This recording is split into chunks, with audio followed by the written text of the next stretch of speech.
Hi, this is Sandra Henry Stocker, author of the Unix as a Second Language blog on Network World. In today's 2-minute Linux tip, we're going to look at the bash history command, a tool that shows you commands you've used recently and allows you to reuse them without having to retype them. Here's how the history command works. Just type the word history, press enter, and you'll see a list of all of the commands you've used recently. How many commands depends on the size of your history buffer. If you want to see what that number is, type echo hist size and it will show how big your queue is.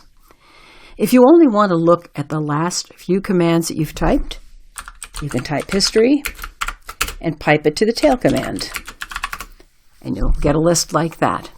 If you want to reissue a command, you can press the up arrow key until you get to the one that you want to reuse, and then type enter. If you want to reuse a command, you can also type the first few letters of the command like this, and hit return, or you can press an exclamation point followed by the number of the command as shown in your history buffer. So we'll use this one. You can also rerun a command and make some changes to it. So let's find one we want to do that with.